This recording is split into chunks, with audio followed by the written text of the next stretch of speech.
Hi, my name is Brian Riley and my presentation today is on peak experiences in sport. By the end of this video, I hope players will go away with a clear idea of what peak experiences in Gaelic football is, and that they might pick up some useful tips and advice that they could use in their preparation for their future performances. At this time it is appropriate that we show an example of what peak experiences in Gaelic football is. We are going to look at Fintan Cahill during a peak athletic experience. Can't really shake off his marker, finds Cahill. That's a lovely shot by Cahill. Beautifully judged the breeze to perfection. Cahill is certainly giving Paul Carr his handful today. Still Cahill evades one tackle, tries to get away from the other one, and that is a brilliant point. It's Fintan Cahill second, and is he not pleased with himself? Matthew Malloy tried to hang in the air, didn't work for him. Stephen King takes the quick free, and here's definitely a chance. Cahill eludes Gary Walsh and blasts it into the back of the net. Cahill 1 goal and 2 points. Stephen King's definitely winning that battle out in the middle of the field at the moment.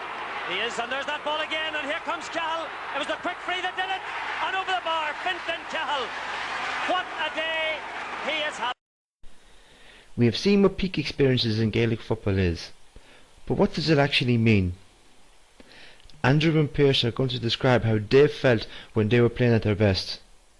I have asked them to speak about their psychological experiences during a peak athletic performance. During the game, I just felt in total control. I knew my role in the team.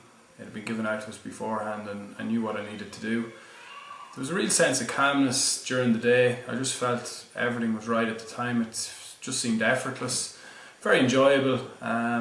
Just everything fell into place and felt right at the time. When I'm playing my best, everything I do seems easier. I find it easier to find space and get a tackle in on my opponent. My energy and fitness levels feel like they're at a high. I feel that I'm always getting the better of my marker. It seems a lot easier to support and encourage my teammates to help them to make the right decision. I seem to enjoy the game a lot more. When I'm playing at my best and when the team wins, it's a proud moment. From listening to the two lads speak, peak experiences are those feelings of being in complete control of their actions, about being clear in their role within the team, about feeling calm on the day, where everything was effortless and enjoyable. Things seemed easier for them. Their energy and their fitness levels seemed to be higher, and they were able to meet challenges posed by their opponents. Unfortunately, these experiences are rare. Is there a way, though, that you can train yourself so that peak experiences occur more frequently? To answer these questions, it is important that we fully understand the characteristics that make up peak experiences. I am now going to describe some of the key psychological characteristics that will make up an athlete's best performance. These include peak experiences, peak performances, and flow. Although these three share similar characteristics, they are not the same and are different from each other. Peak experiences are unique experiences for the athlete. They are subjective experiences. In other words, they are personal. They are the highest, happiest moment in an athlete's life, where they felt at their greatest. During these moments, athletes have no sense of fear. They believe they possess the necessary skills to fulfill the task.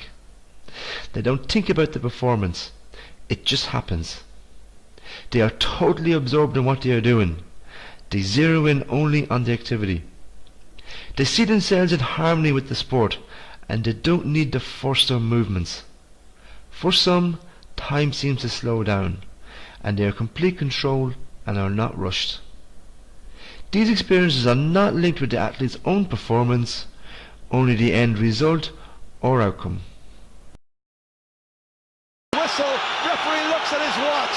Kerry, it's all over. Dublin have won the All-Ireland. The most dramatic, the most wonderful of finishes. Kerry beaten, Dublin triumph. What a triumph. It's Stephen Cluxton who's done it as Dublin end a long, barren spell of... Peak performances have similar characteristics as peak experiences. Peak performances is when an athlete plays well above what is expected of him. They play at their full potential. Peak performances are individual. An athlete may have a peak performance and still not win their game. During a peak performance, athletes' thoughts and feelings are positive. There is an absence of fear. Their energy and their fitness levels are high, and they have fun and enjoyment in what they are doing. They feel physically and mentally relaxed, where they are confident and in control of their actions. They are able to focus completely at the task at hand and ignore possible distractions. Peak performances are rewarding and personally fulfilling.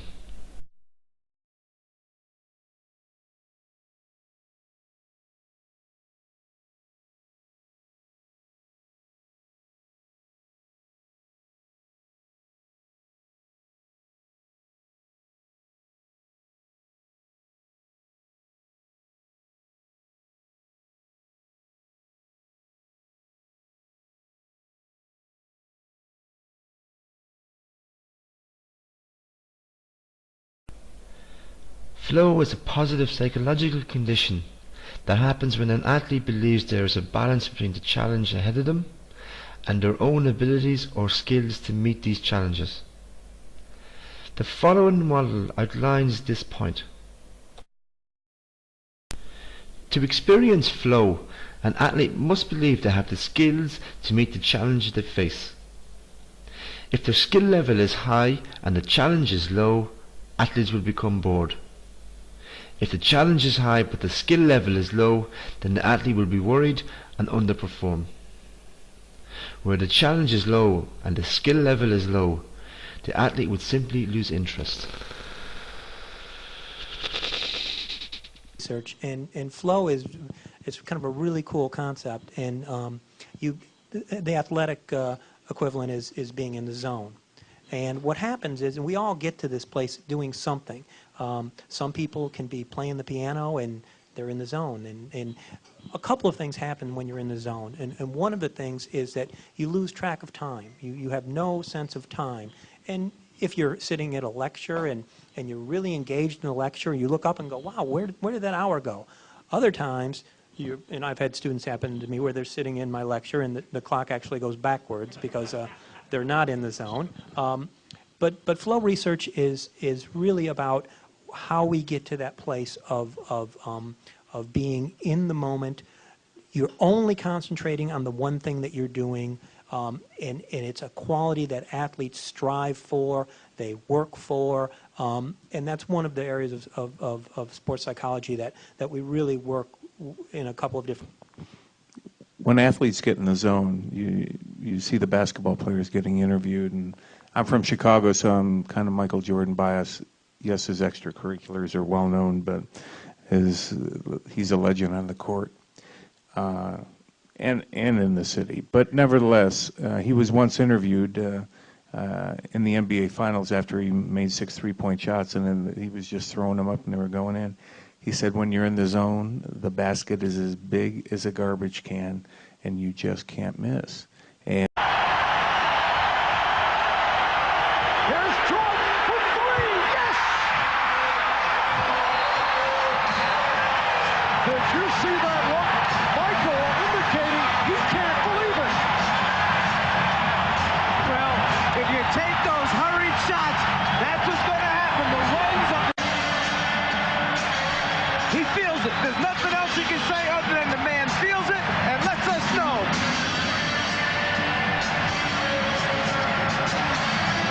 Oh, here's a three again. You know, and just let us know that, hey, I'm feeling good. It's my game. I love it. I love it. Another psychological characteristic which needs to be discussed is the individual zone of optimal functioning. This approach focuses on performance-related emotions.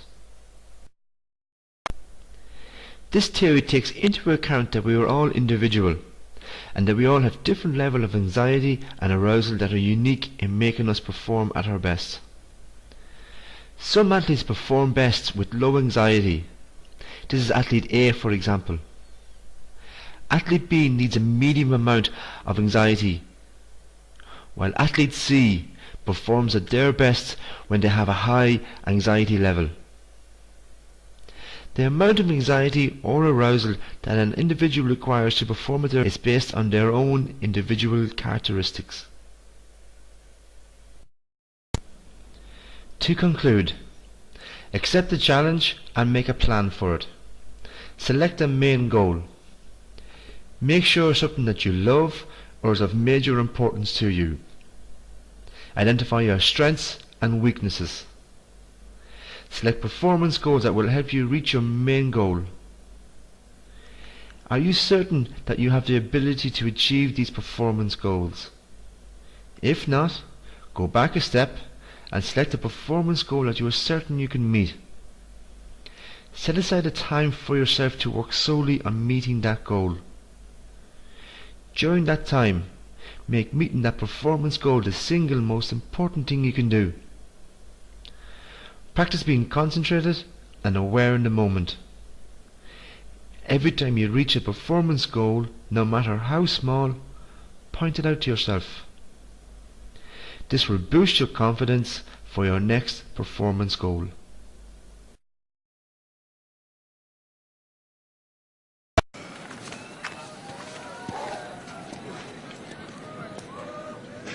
Some people listen to themselves rather than listen to what others say. These people don't come along very often.